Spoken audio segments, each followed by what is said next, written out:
is teaching. What do teachers do?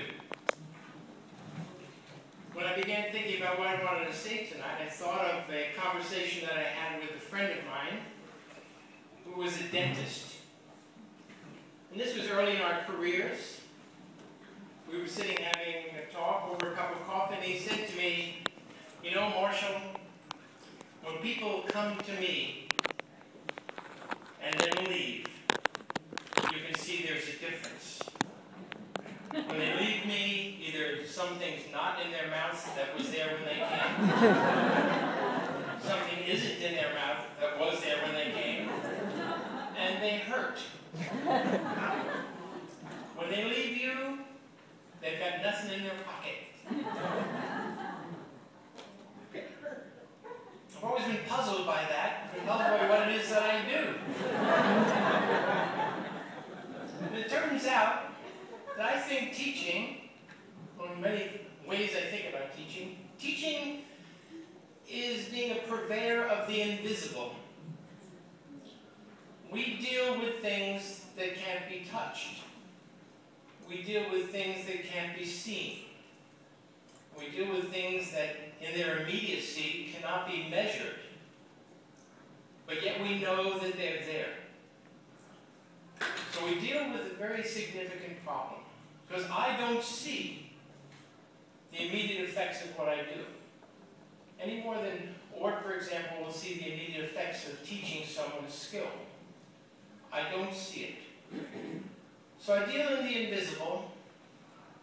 I stand before students, and I hope that at the end of my hour with them, or semester with them, or 4 years with them, in some ways they will be smarter.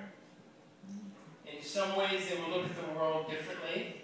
And in some ways they'll be ready to move forward in a way that would not have been possible had I not been with them. How can we think about teaching? I think one way we can think about it, given that it is invisible, is to use a metaphor of tossing a stone into a pond. If you toss a stone into a pond, what happens is that the stone disappears. It sinks below the surface of the pond and is gone. All that's left are signs that the stone had been thrown. Indications that something had happened to the surface of the water. And the signs are ripples, concentric circles emanating continuously out from the spot where the stone was thrown into the water. The ripples are the only thing that we have as an indication that the stone hit the water. So for me as a teacher, as any of us as teachers, we are burdened with the need to look for the ripples, because we can't always see where the stone has fallen. So if we use this metaphor, I know that what I say to students goes out into the world with them. I don't see where all the ripples wind up, but I know that they're there. And one of the ways in which I do know that they're there is because sometimes these ripples hit against something out in the world and they bounce back to us. The ripples bounce back in various forms. But when they bounce back, you know that you've done something. So let me tell you about a few ripples. I did an alumni talk in Chicago some years ago. At the end of the talk, a very, very distinguished-looking gentleman, I've been at Emory for 40 years, so some of my students are distinguished-looking gentlemen, came up to me and said, "Professor Duke, it's Josh."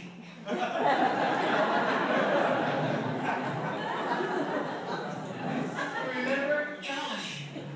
And I said, "Yeah, Josh, I think I remember."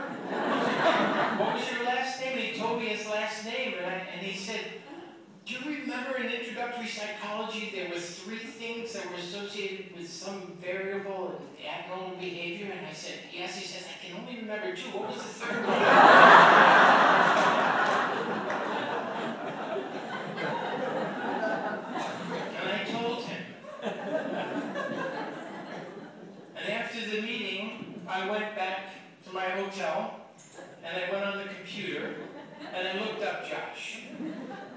Josh was the chief of thoracic surgery at the University of Chicago. There's a ripple bouncing back at me. This semester I have in my class a small seminar, a young 18-year-old who is the son of a student that I had 30-something years ago. He sits in this class not knowing that his father is my cardiologist. I feel very secure, at least for this semester.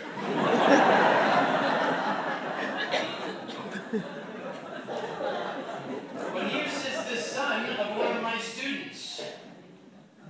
There's a ripple bouncing back toward me. It says, you know, what you did had an effect. It's gone out into the world, it's come back to you.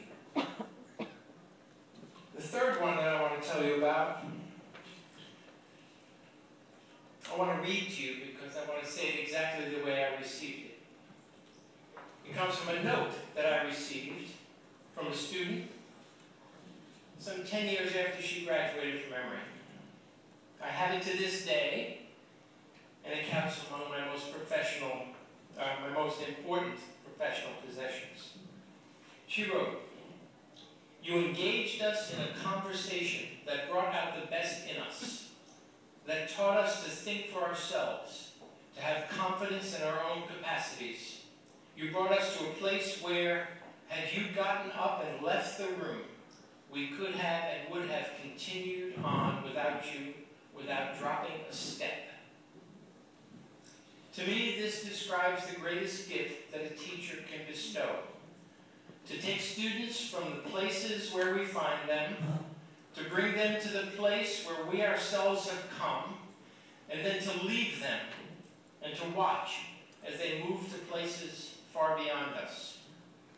And should a ripple return to us from that place to which they have gone, be it in the form of an achievement, or a child, or a note, then we teachers will have received the greatest gift that our students could bestow upon us. I've been blessed to have received such gifts many times from students over the past 4 decades. Their importance to me is immeasurable. To be recognized by ORT, an organization that has moved so many people forward through education, is also an immeasurable and deeply appreciated gift. I'm honored and I'm grateful. It's a ripple that I will not soon forget. Thank you.